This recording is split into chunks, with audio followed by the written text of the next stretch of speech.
घर की औरत पार्ट 3। मीना का घर ठीक से ही चल रहा था। मतलब अब सास और बहू दोनों कमा रही थी, खुद की जिंदगी जी रही थी, मिलजुल कर रह रही थी।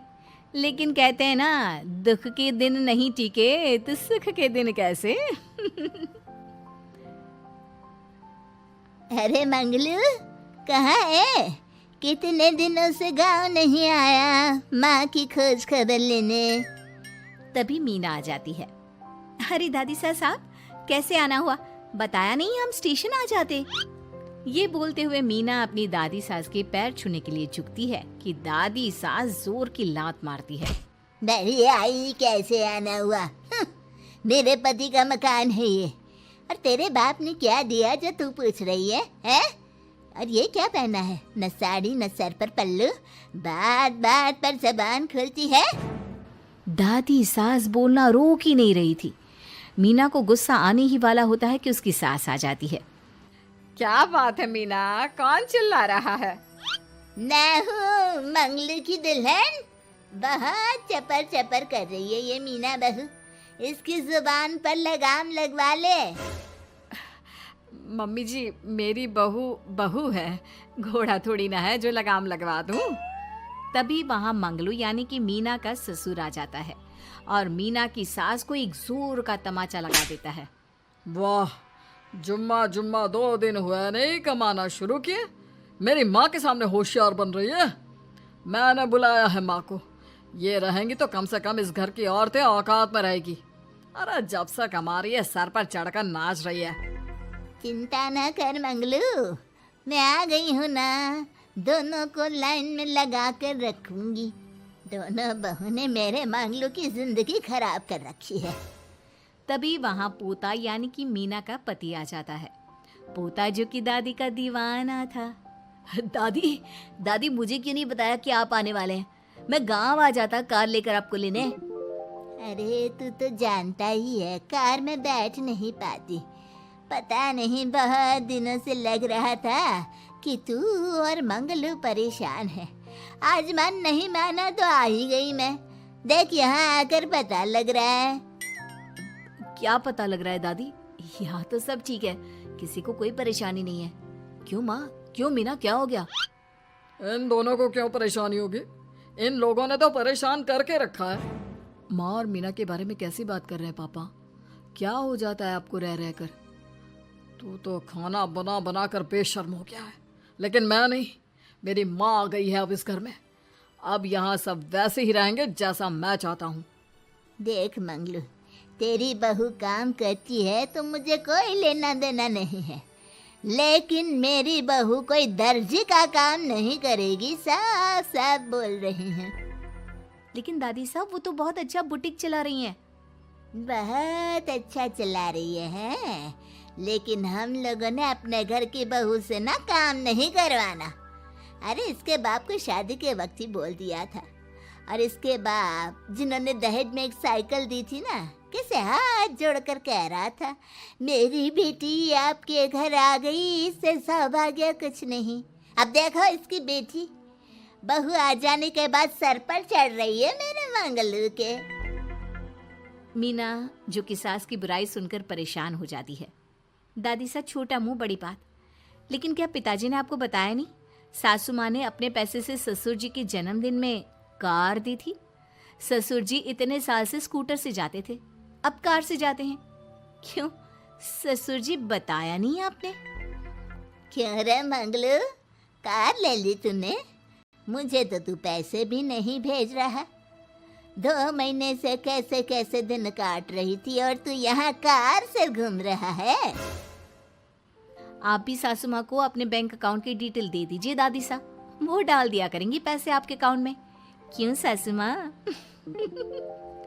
मंगलू यानी कि मीना का ससुर, जिसने अपनी माँ को गांव से सिर्फ अपनी बीवी को लगाम लगाने के लिए बुलाया था, ये सब देखकर जोर से चिल्लाता है। मीना बहू, चलो दादी सास आई है, ये नहीं कि खाने पीने का इंतजाम करे। अरे माँ, तू भी किन लोगों की बात में आ रही है? चल मेरे साथ मेरे कमरे में चल।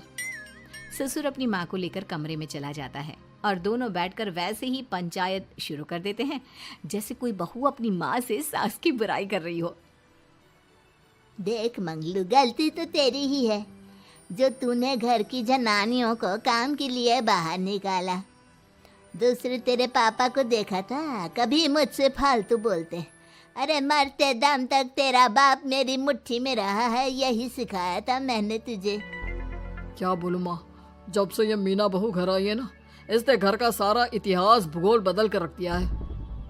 उस तितली से तो मैं बाद में निपटूंगी, पहले तेरी वाली को तो ठीक कर दूं। अरे बहू क्या आ गई, खुद को टाटा अंबानी समझने लगी है। माँ देख, जो भी हो, इस बात को याद रखना कि हमारे घर की परंपरा क्या है। औरतों का औकात में रहना जरूरी है। अरे बहू के साथ मिलकर माँ ये बात उड़ती रहती है। बेटा देख, गलती तो तेरी भी है, क्यों तूने इसे काम करने की छूट दी। मारना भी कम कर दिया है तूने इसे, वरना पहले आती थी तो बहू का कोई ना कोई हिस्सा सूजा हुआ या काला ही दिखता था। देखकर तसल्ली मिलती थी कि तूने कंट्रोल कर रखा है। इस बार तो काला और सूजा छोड़, अच्छी खासी चमकती दिख रही है ये। अब क्या बताऊं माँ, गलती तो हो गई है। हाँ, वो कार देखकर पिघल गया होगा ना तू। अरे बेटा, औरतों को मुट्ठी में रखा कर। शान की साइकिल ज्यादा अच्छी कुत्ता बनकर कार चलाने से, समझा। मीना का ससुर अपनी माँ की बात को सुन रहा था। बस माँ, जो गलती हो गई मिट्टी डाल उस पर। अब बस तू ना घर पहले जैसा करके जाना। ये सब ना बहू का किया धरा है, समझी। मतलब बहू को ठीक करना है तो बहू की बहू को लगाम लगाना होगा, ठीक है। दोनों माँ बेटा बातें करके सो जाते हैं। सोने के बाद अगली सुबह मंगलू की बीवी यानी कि मीना की सास, माँ जी उठिए, ये लीजिए गर्म पानी और ये दादुन। चलिए तो याद रहा तुझे, वरना मैंने तो सोचा था कि बहू के चक्कर में पागल ही हो गई होगी बिल्कुल। अरे बहू के चक्कर में पागल होने का क्या मतलब होता है माँ जी। उसने मुझे मेरे पैरों पर खड़ा होना सिखाया है। मैं तो कहती हूँ उसके जैसी मेरी बेटी होती ना तो शायद मैं बहुत पहले जीवन का मतलब समझ चुकी होती। तो दादी सास को समझ में आ जाता है कि सारा मामला मीना पर जाकर ही ठीक होगा। वो सोच लेती है कि अपनी बहू को छोड़कर पहले मीना को सही करना है। फिर अगले रोज, अरे मेरे पोते के पास तो मेरे पास बैठने का वक्त भी नहीं है, हैं? अरे कैसी बात करती है दादी, तेरे लिए तो मैं नौकरी भी छोड़ दूं। नौकरी नहीं, तू ना बीवी छोड़ दे, खुश हो जाऊंगी मैं। नीरज हैरान हो जाता है कि उसने तो मजाक किया था। दादी ये क्या बोल रही है? कैसी बात कर रही हो दादी, मीना ने तो सारा घर संभाला हुआ है। पहले तो घर गिरा जा रहा था ना।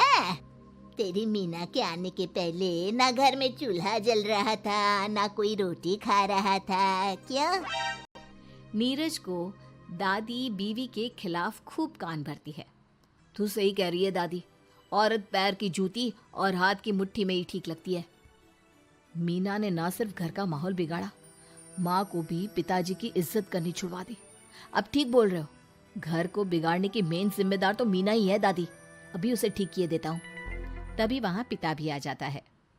देख बेटा, तो रोटी कम खाना मंजूर, लेकिन इन औरतों के आगे झुकना मंजूर नहीं।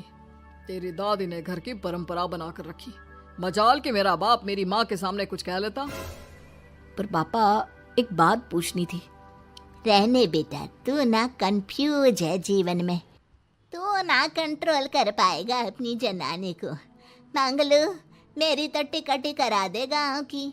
तुम लोगों के घर तो मर्दों की कोई इज्जत ही ना है, और ये मेरे घर की परंपरा ना है, मैं चली। अरे ना ना दादी, मैं तो बस देख अब मैं कैसे कंट्रोल करता हूँ इसे कल। फिर अगले रोज मीना ऑफिस के लिए तैयार हो रही थी कि देख मीना, आज मेरे दफ्तर से कुछ लोग खाने के लिए आ रहे हैं, तो शाम के खाने में। लेकिन आज तो मेरी मीटिंग है, फिर घर आने में मुझे देर हो जाएगी। तो मैं क्या करूं? बोला ना शाम को खाना बनाना है तो बनाना है, समझी।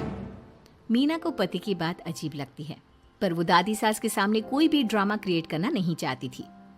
ठीक है, मैं शाम को जल्दी आ जाऊंगी। अच्छा क्या खाना है प्लीज जल्दी से बता दीजिए। पर बेटा तू तो बहू सास को चुप रहने का इशारा करती है, लेकिन पोते को तो लड़ना था। वो मीना पर जोर से चिल्लाता है, मीना देख, ज्यादा हीरोइन मत बन। आज ऑफिस जा रही है तो जा, लेकिन सुन, तुरंत रिजाइन देकर घर आ जाना। ना मुझे तेरी कमाई चाहिए, ना ही तेरी नसीहत। आज से घर में वही होगा जो मैं चाहूंगा, समझी? अरे कैसे लैंग्वेज बोल रहे हो? ये तुम्हारी बोली नहीं है। कौन सिखा रहा है तुम्हें? तभी दादी सास आ जाती है। क्या बोलना चाह रही है बहू? मैं मुन्ने के कान भर रही हूँ, हैं? हाँ, मुझे तो यही लग रहा है, वरना हम लोगों का घर अच्छे से चल रहा था। सभी मिलजुल कर एक दूसरे को इज्जत देकर रह रहे थे। लेकिन अब तभी मीना को उसका पति जोर से डांटता है। सास बेटी बहू की लड़ाई को बर्दाश्त नहीं कर पाती। देख नीरज, बहू को डांटना या फिर बहू के साथ गलत व्यवहार, ये सब मुझसे बर्दाश्त नहीं होगा।